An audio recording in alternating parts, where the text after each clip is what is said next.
gun.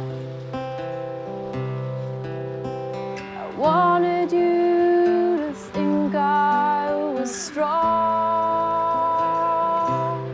so I showed you my restraint. Far past when I lost control, I never stopped the game.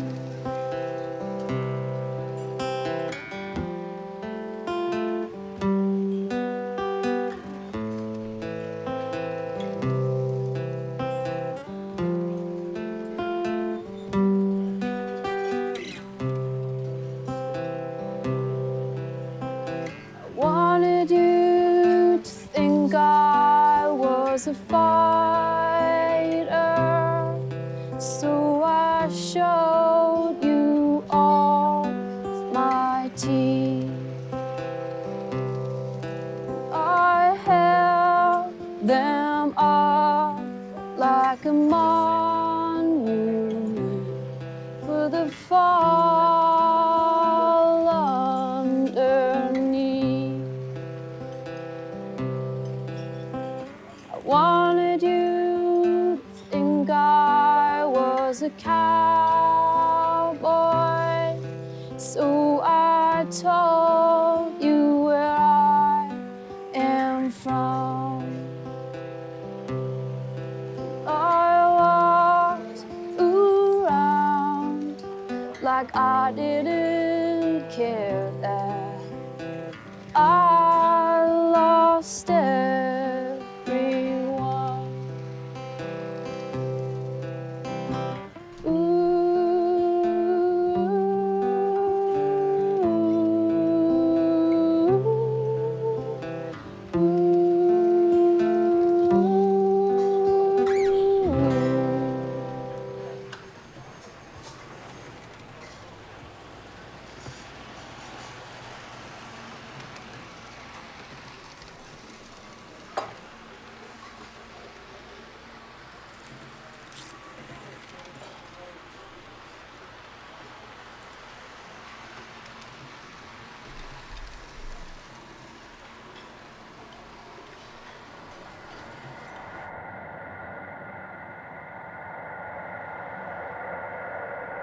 The first stadium concert I ever went to was a Christian evangelist rally.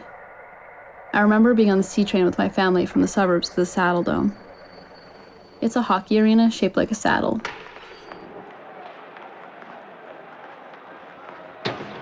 I had good memories of the Saddle Dome because I'd actually gone there before for a Calgary Flames game.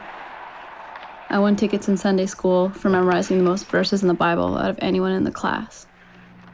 But when we walked in, I realized that the ice was gone. And in the middle, there was a wood riser. And on top of that, there was a portable cross.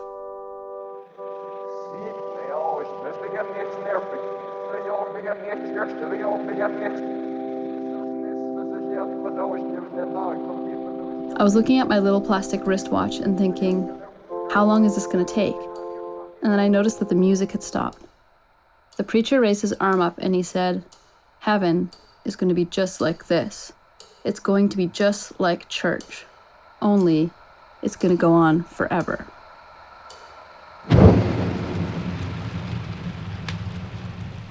I think that was the beginning of doubt for me.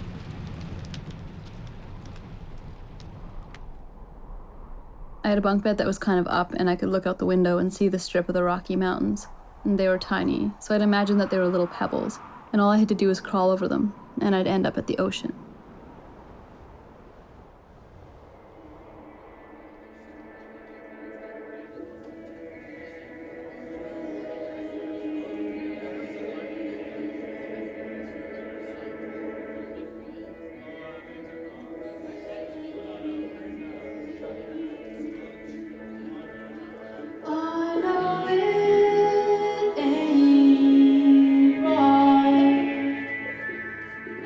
Look at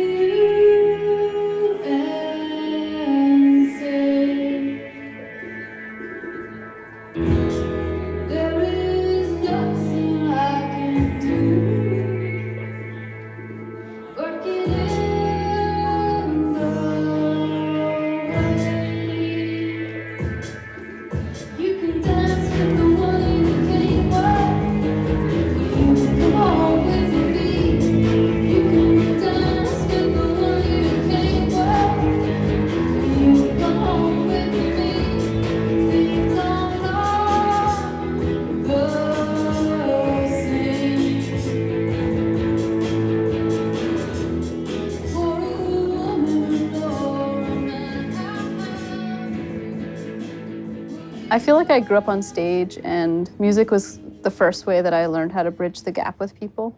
And that was like a way to like somehow get people's attention without actually having to talk to them right away or something. You know, like it was like, I realized I could like communicate better through music than talking.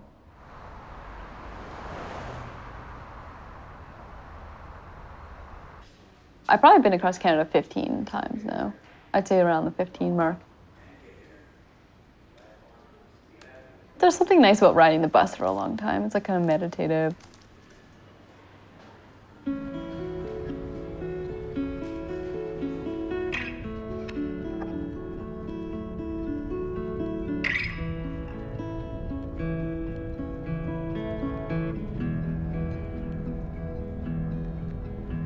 My friend in Edmonton is talking about how she went to like a yoga retreat and she didn't talk for 10 days. I accidentally said something like, oh, why don't you just take a long bus ride? Like take the bus from like Whitehorse to Toronto.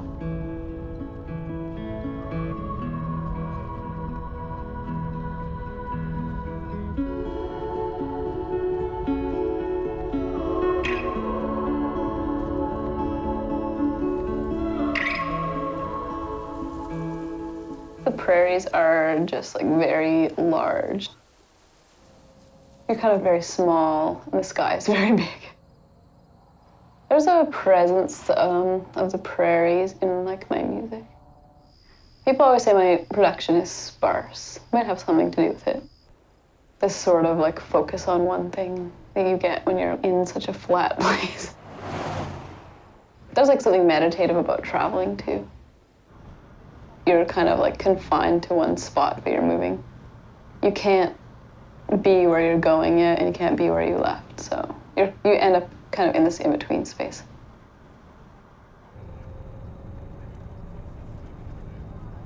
You have to remain calm and not be like too focused on where you're going, or else you get impatient.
Initially, I thought I was a lesbian.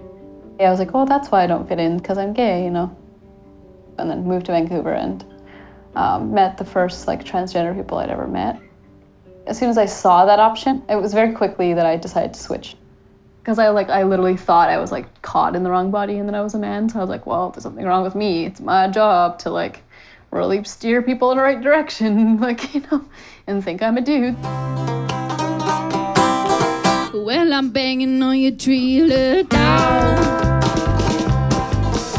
I'm banging on your trailer door. Banging on your aluminum siding. So why are you hiding from me? I changed to playing country music and then being like identifying as male at the same time.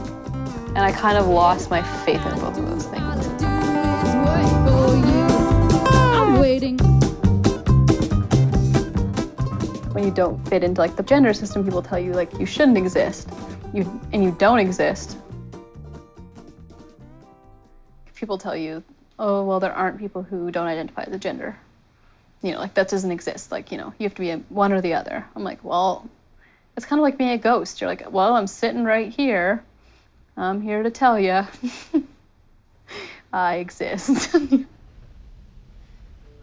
So I decided I would rather go by the they pronoun, which is like gender neutral.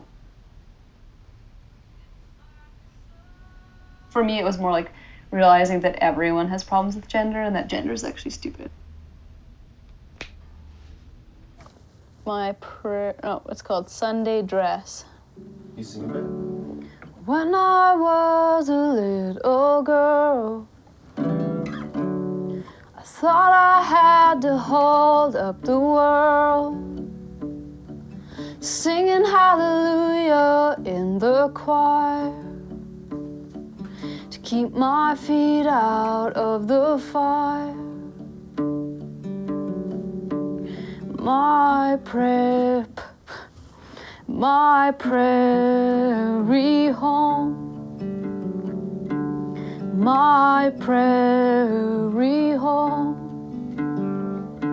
my prairie home fits like a Sunday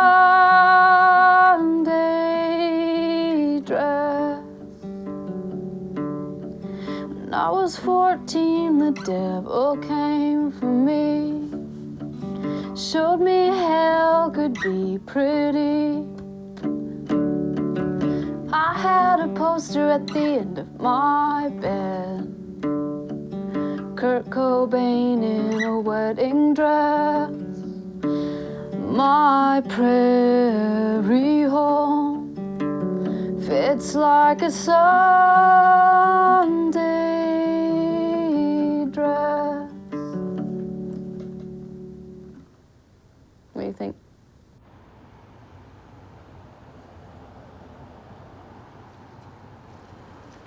Everyone, every day, makes choices of like what to reveal of themselves. There's an idea of like what's normal, and then anything that differs from that, you're in the closet about.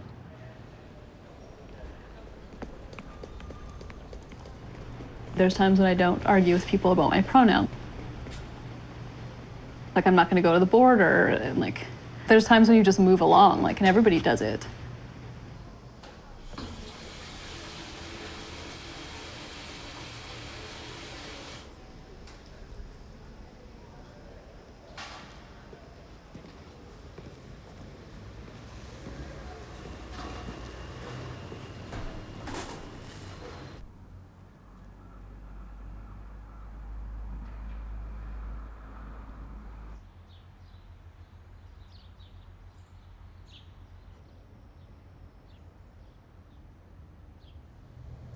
People always ask me like why I come back to the prairies so much. You know, it can be like really awkward for me, but there is like a shared history, and I feel like that's like just as much mine as anyone else from there.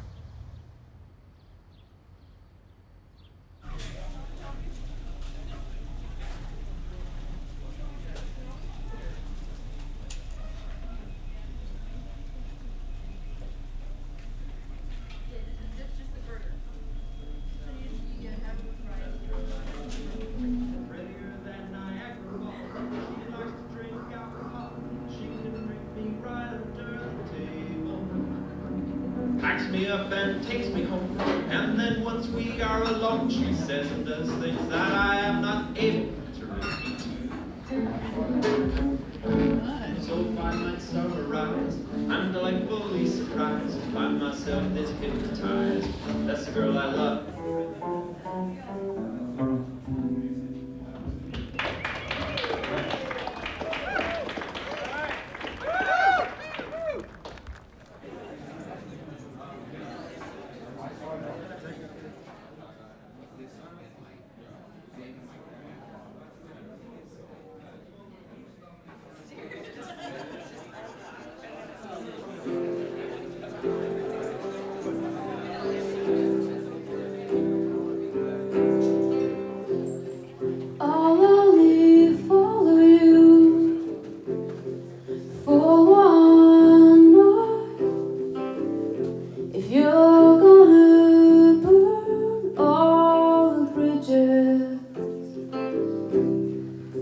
Can I be the light, be the light, be the light, be the light, be the light, be the light.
One of the most kind of tense sort of experiences I had on the Greyhound, I was taking it through the Midwest in the States. There was a drug bus because this guy was like smoking drugs on the bus, and the cops had to come and like drag him off, and like it was kind of messy, and we all missed our connections. So everything kind of got like out of control and really scary, like going through Kansas and then up north was very creepy. People sometimes do a double take on me, but on this particular bus ride, people were kind of double taking and then holding their glare, and I was getting this really bad vibe. And like it's 100 kilometers from where like Boys Don't Cry, where the Brandon Tina story was.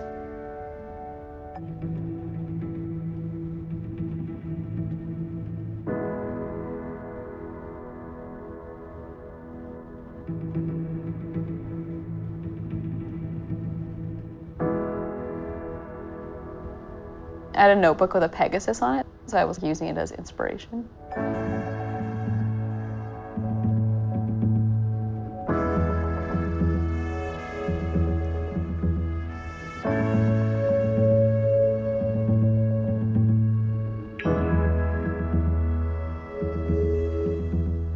And so I was just making these like kind of Pegasus noises in my head when people would stare at me. Like I was pretending I was so beautiful that they were like caught in a gaze and they couldn't look away. And that's how I like kind of got through that.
When I moved out, I just gave my mom like 1 day's notice and just like took off.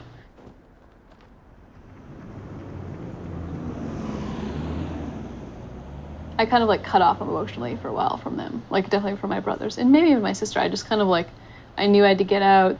You know, I probably couldn't have like thought too much about them and leaving them behind in that house.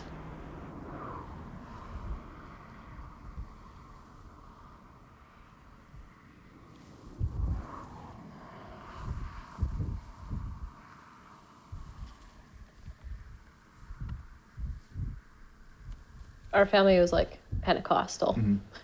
Definitely like on the evangelical, charismatic Christian side of the spectrum.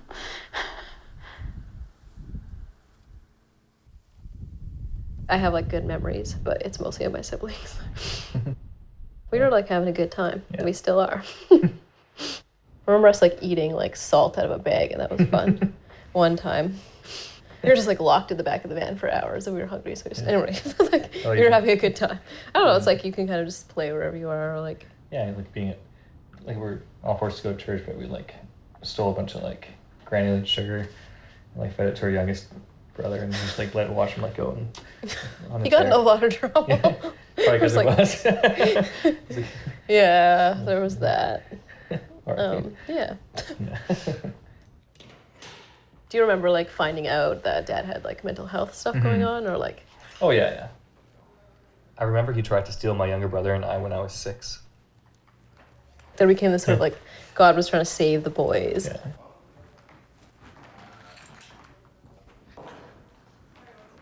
Right before his first like breakdown that I saw, he was elected a deacon at the church. My parents were really both proud of it, and so when he had his breakdown, they were like, "Don't tell anyone about the breakdown," and he can stay at like a deacon. The social aspects. Yeah, there was like a big cover up Yeah. about it at church. Then it's like.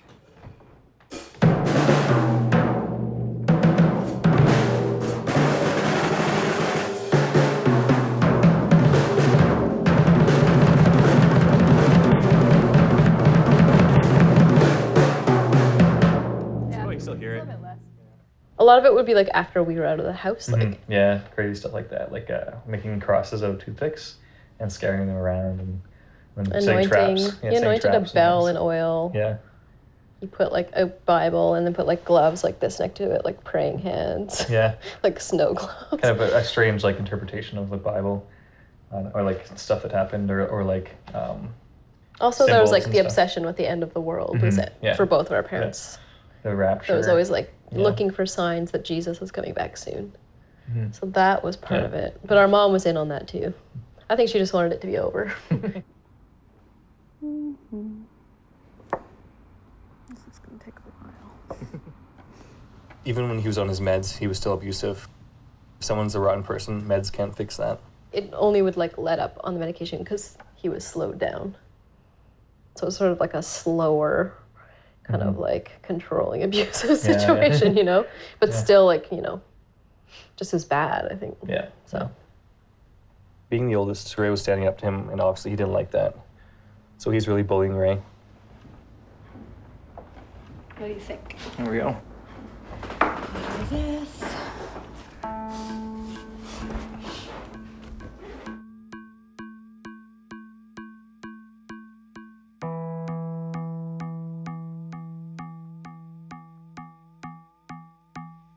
Hide the children, hide the children, hide the children. A storm is coming. I will be a wall. I will be a wall. Hide the children, hide the children, hide the children. A storm is coming. I will be a wall. I will be a wall. There are beautiful places that we can hide between the notes and the rhymes. I sang for my sister on the darkest nights, and I sang for my brothers too. We will count the days, we will count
Anyone emailed us.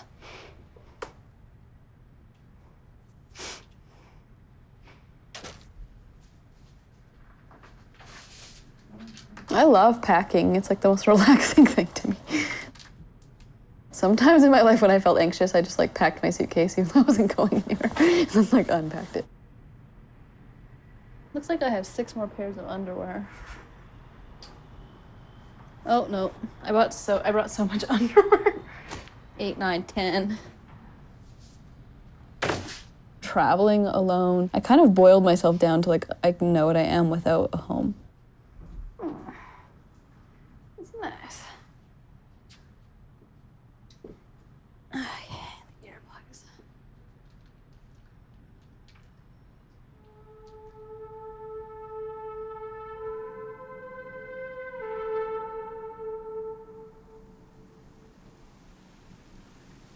Alberta is like a really great spot to find fossils. You can see this like physical evidence, but like still around there it's like very creationist kind of area.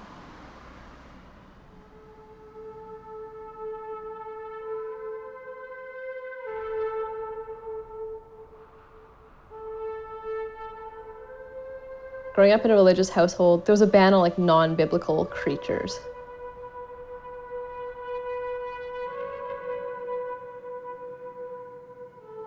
The dinosaurs were like sort of a muddy area because there was like a debate that maybe they had existed before Noah's Ark, like the big flood, but just didn't make it on the Ark.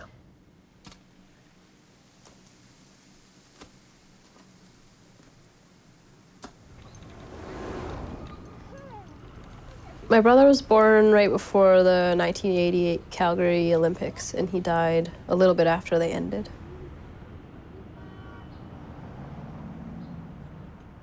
The world of even of his death and like that period of like 2 months when he was alive was like a very weird, dinosaur-filled, Olympic-filled, crazy time, you know, where everything was like super surreal. Like the whole world was in Calgary when he was alive, and like, you know, and then the whole world left and he died.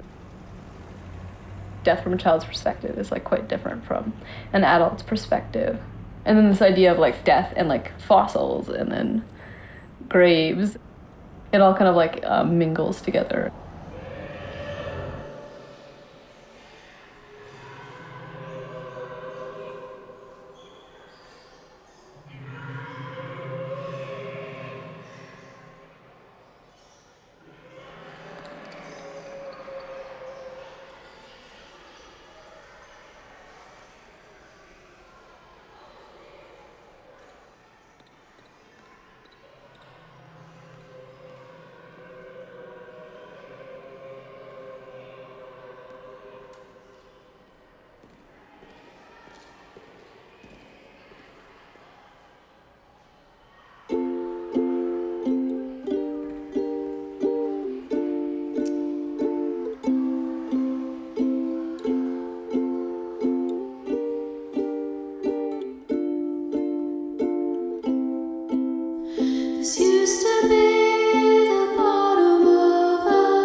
In junior high, I got like really fascinated with Star Trek and ended up being fascinated with black holes.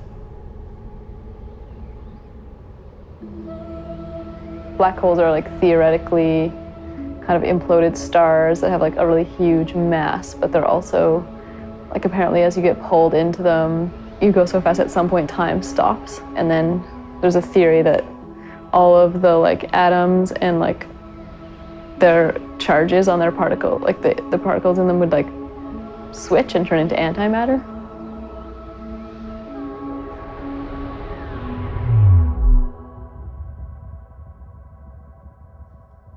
I came up with the theory that there was like two universes, and one was matter, and one was antimatter, and they were linked by black holes, and that the antimatter universe was like slightly larger in mass, so it was like slowly pulling our universe, the matter universe, into itself and switching the polarities as it pulled it through. And I made this big like poster board of it, which my science teacher at the time liked, but was like also kind of worried about me.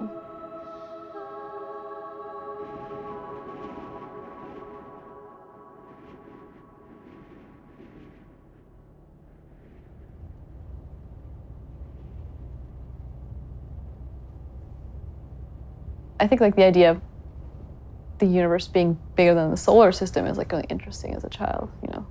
Because if you're feeling like kind of trapped or you're not like having a good time, I think it's like a nicer escape to think about how small everything around you really is.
Men and women have very strong roles in the church.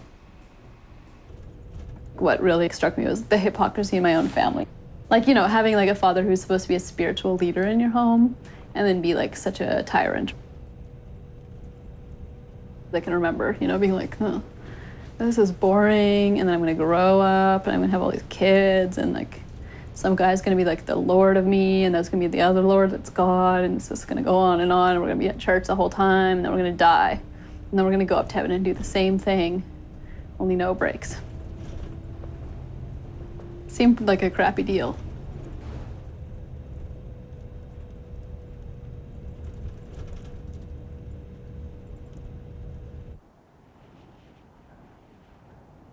The church itself was very focused on end times. Like all of the things we were living were being tied to the end of the world.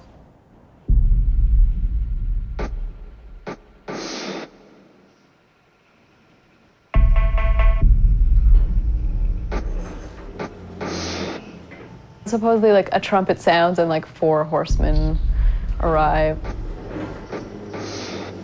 All the water on earth is turned to blood. Basically, in some moment, all of the Christians are supposed to disappear. And if you're not a Christian, you will be left behind. So I spent my whole childhood kind of like waiting for these signs.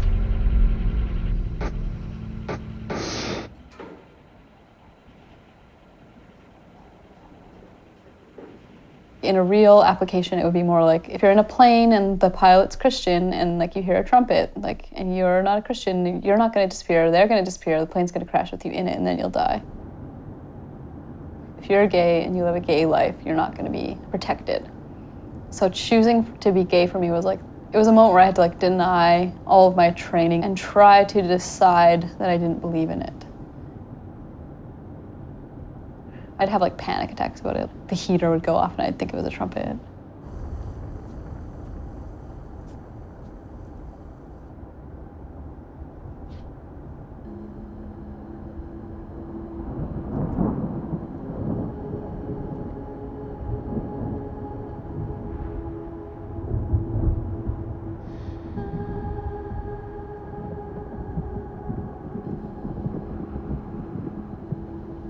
I definitely like cast it off at some point. Like that is a worry. I think it's like you can't live in both worlds. If you're gonna be queer and you're in a Christian home that's not gonna accept you, or like if you're in a home like mine that's like very messed up and you'd probably have to leave anyway, you need to be able to take care of yourself, right? So you don't have room to like worry about that.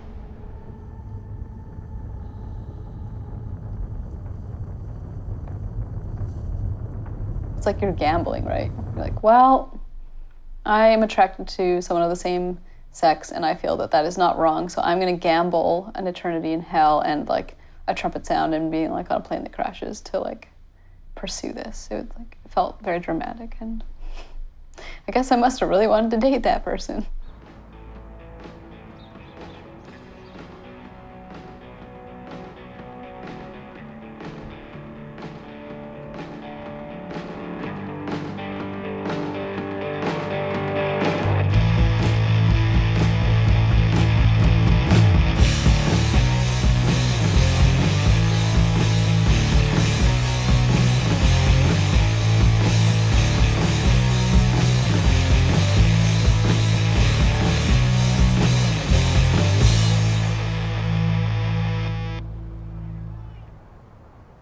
I didn't really make any friends that I liked until I met Rae. We were both kind of outcasts. Rae sat right in front of me or right behind me, I think right in front of me, and started harassing me on a regular basis by doing impish things like sawing my eraser in half. I was kind of a goody two-shoes, so there was something really fascinating. I think I was a bit of a show-off when I was younger. I don't know what my impression was, but I knew I wanted to show off. I think I was a little bit intimidated by Rae just because Rae was really cool. Rae wore a trench coat and like had dyed their hair black. I mean, I had black hair, but it was natural, so you know, it wasn't cool. And just Rae just seemed like a really cool kid, and I don't know. Ali Sheedy in Breakfast Club? Yeah. Except for the dandruff. You didn't have the dandruff. In my book, I changed all the names into like fictional names just in case people didn't want to be like identified. But it turns out that Sandhya actually wants to, so she might be changing her name to Reena. And she's here tonight. I met Reena because our last names were near each other in the alphabet. We had to pair up and work on a project about current social issues, and Reena and I decided to work together. When the topics were pulled out of the hat, we got schizophrenia. At least I know a lot about that, I thought. I met up with Reena at the public library. Although we hadn't been friends for long, she could tell something was off. "What's going on with you today?" she said. "You're really quiet." "I don't feel well," I mumbled. "Come on, you don't seem sick. Did something happen?" "My dad's a schizophrenic," I whispered. "I found out when I was 11. Every once in a while he flips out and ends up in the hospital. Yesterday it happened again." "Listen, I'll do the research and write the text," she said. "How about you just draw and color pictures of brains for our poster?" Since Reena knew about my father, I stopped hiding other things from her. On one of the last days of school in June in grade 11, I shakily wrote out a note. In it, I put 2 questions. The first was, "Do you think you could date a girl?" The second read, "Do you think you could like me?" Next to each question, I put 2 boxes for her to check. One said yes, the other said no. At the end of lunchtime, I handed the note to her, then went to my afternoon classes. I knew I was gambling our friendship and all of my happiness. When she handed it back after school, I opened it up cautiously. Inside, she had checked yes for both questions. I talk now about how I never thought it was wrong, but obviously I had some fear, I think, more than anything else, that, people would beat us up or something. And they tried. Yeah. and they threatened. A family fear. It wasn't like a fear like, oh, gay people get beat up. It was like, no, it was really like, gonna get beat up. It was like people saying we're gonna, gonna beat you up. And worse. And worse, so yeah. It was like a real fear. Rooted in real, actual, threats. Literal threats. And rocks. Yeah. I always had my guitar at school. Yeah, I remember one day you invited me down to the stairwell, actually. And it wasn't a move at that point, because I don't think I knew that it would work. I don't remember the first song that Rae played me, but I remember just being pretty wowed Like, I was already a little bit smitten anyways. A 17-year-old girl who gets a song written about her, I don't know, it doesn't really get much better than that.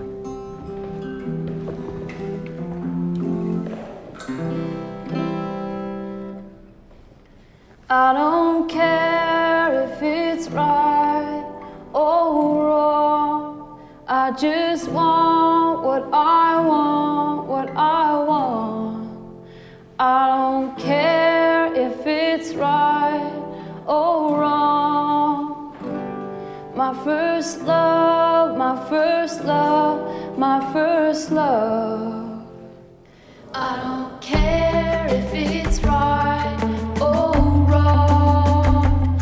I just want what I want, what I want. I don't care if it's right or wrong. My first love, my first love, my first love. In the end, we might get caught. If it's a ledge, then I'm 1 foot off. But I don't give a damn what they say. There's nothing they can touch that goes between us. I don't care if it's right or wrong. I just want what I want, what I want. I don't care if it's right or wrong. My first love, my first love, my first love. I want you, I want you, I want something real. I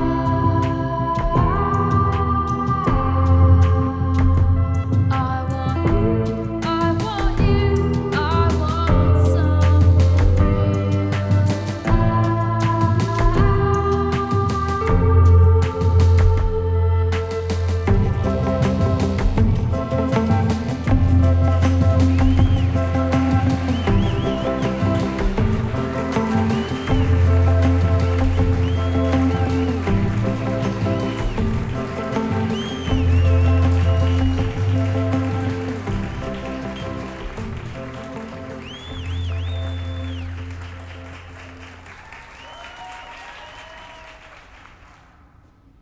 Being teenagers who live with their parents who have to not only hide one particular relationship, but a huge part of themselves. It's a lot of pressure on a kid. I remember once we were fighting, like near the school, and then jocks came up and started yelling at us while we were fighting. So we're fighting, they're yelling at us. And they said something like, why don't you blah, blah, blah, your girlfriend? And then I was like, at least I have a girlfriend or whatever. And like, so I was like yelling at Sandhya, then I was yelling at them, and then she was yelling at me. It was like really like just a lot of yelling happening. That pressure does like, you know, it wears out a relationship. Like, it imploded as I think it was almost inevitable that it was going to do.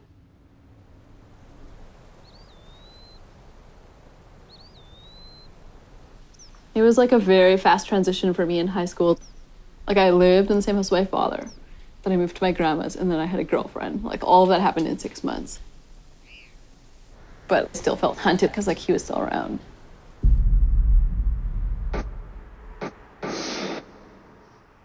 I had like a recurring dream that like my father's mustache was chasing me around.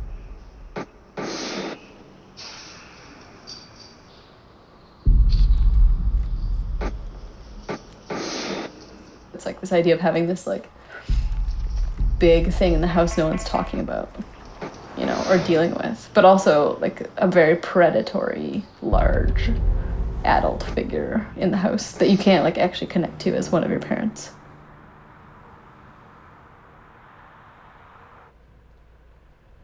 If I try to separate things, the mental health issues my father had would have been a lot less of the problem if he hadn't been abusive in many ways.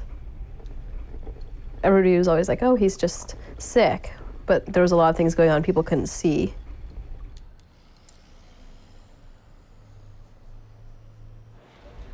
Last I heard, my dad was living in Regina, and I'm playing there tonight, but I'm really hoping he doesn't show up.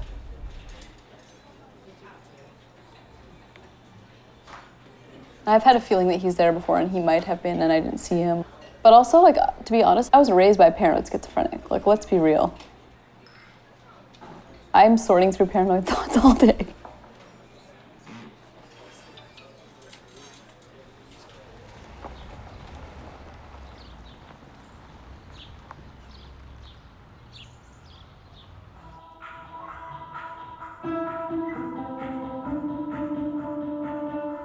I'm always working and working to make a living at music, which means like more people know who I am, but it also means anyone can find me. Like if someone makes threats, then you can do something, but if someone's like always just kind of like on the edge, you can't hide.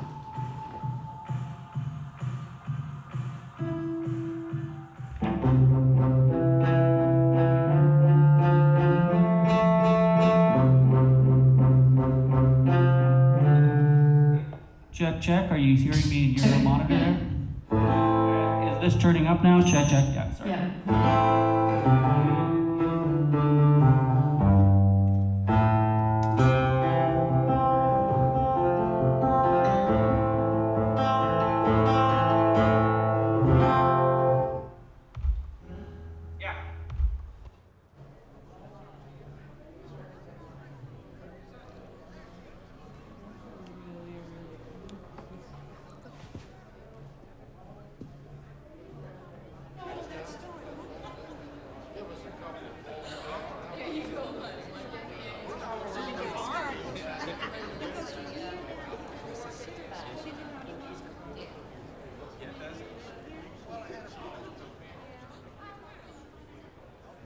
Hello.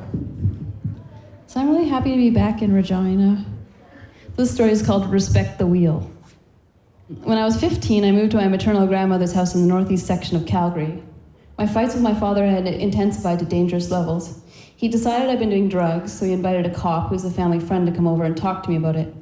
I hadn't done many drugs, at least no more than anyone else at school. I was angry after the family friend left, and I trashed my entire room and threatened to drop off the overpass near our house if I had to stay. I think my mother could tell I wasn't bluffing. My father was against the move, but my mother stood up to him, and they drove me together to my grandmother's house.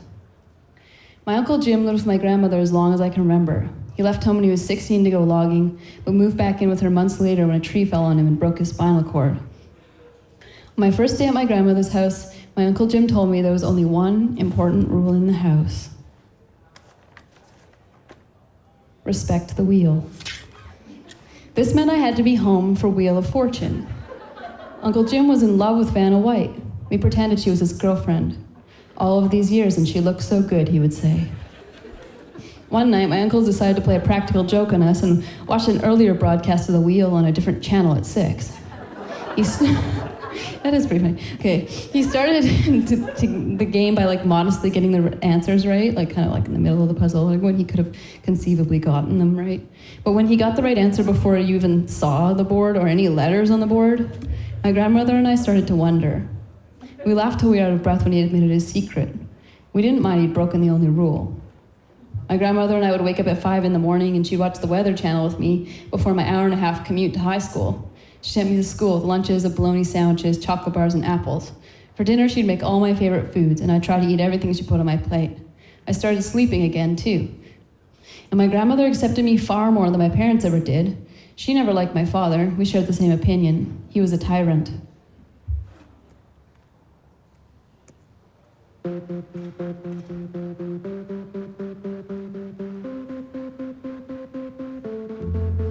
My mother is a steeple and my father is a stalker. They come to me at night and speak in tongues.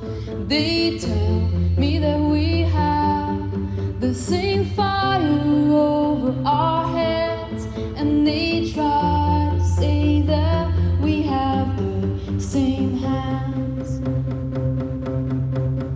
I try to run, but I can't tear them from me. They own me in the land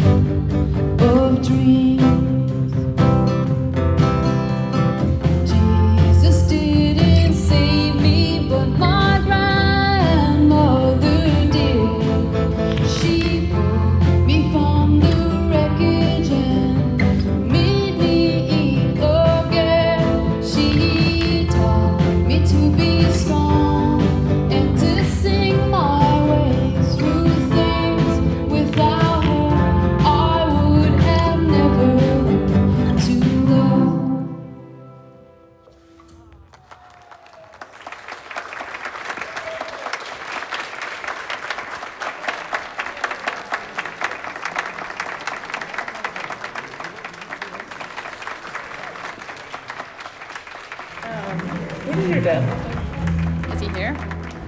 Really? Where? The very back?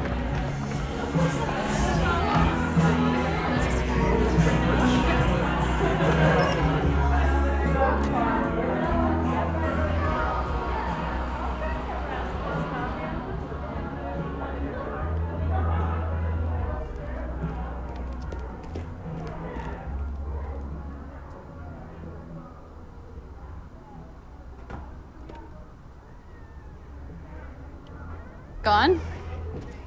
You see him?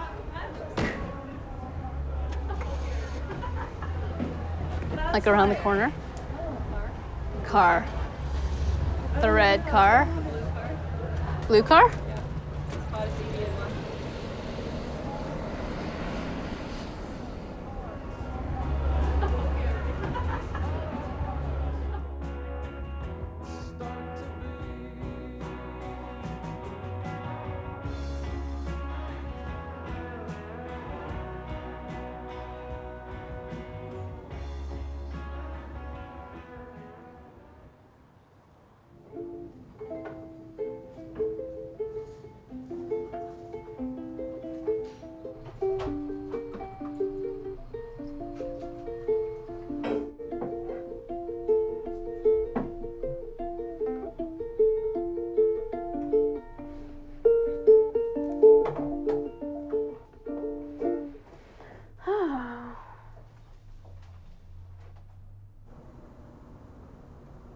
His looming figure is something that it's still there, but I'm getting less scared of. I think I realized over the past year, like, oh, I'm his worst fear. Like, think about it. You do all these things, and then to this tiny person, and then they grow up into an adult. And then they're an adult too, and you're scared of adults. Like, that has got to be his worst fear.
You won't see it until it's too late.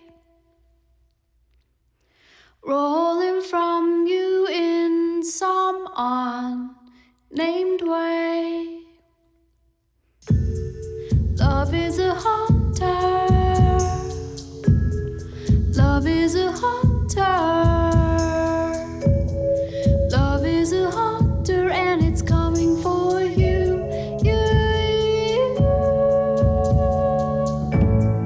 I never told you, but it burned me every day.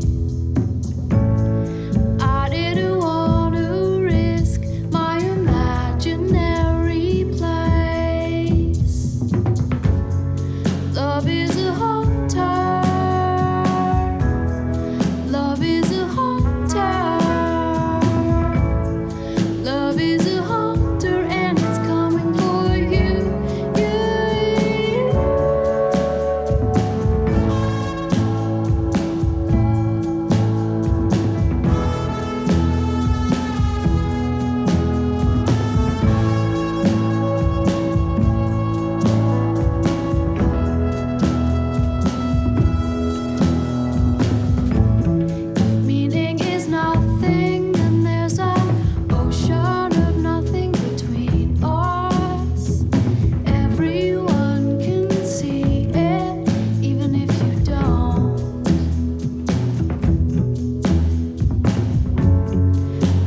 Often when I'm homesick on tour, I don't really think about Calgary.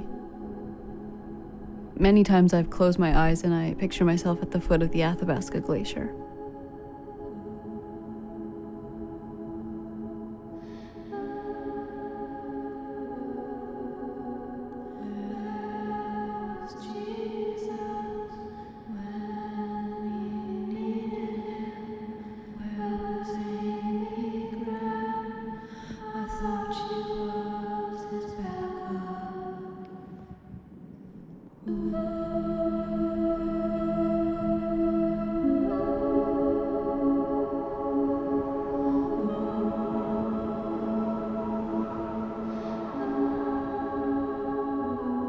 When you get to the top, you can crouch underneath the glacier and you can look up and you can see light.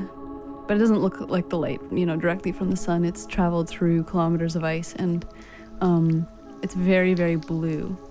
It's this sort of like blue glow. And that's the glow that I think about when I'm homesick.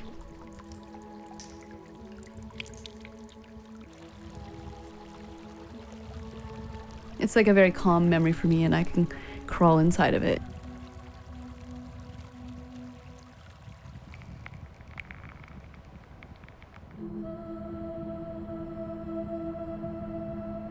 But, when I'm on an airplane or a Greyhound or a train, the short answer to where are you from is not, I live in the blue glow on a glacier on the top of a mountain in Alberta. I usually just say Calgary.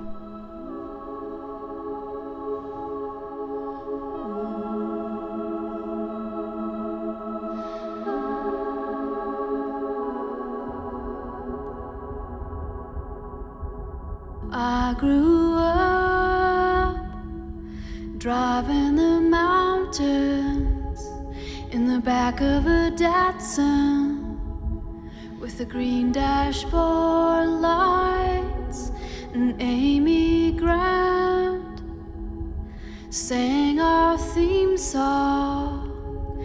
If they only knew how much he loved them. But where was Jesus when we needed him? Where was Amy Grant? I thought she was his backup. And the devil of the 80s shook our car window, singing "We Will Rock You," and I ran so far away. I wish I'd heard of Freddie Mercury while he was still alive. I would have switched sides. I would have switched sides. But where was Jesus when we needed him? Where was Amy Grant? I thought she was his backup. I like to think I found him just in time.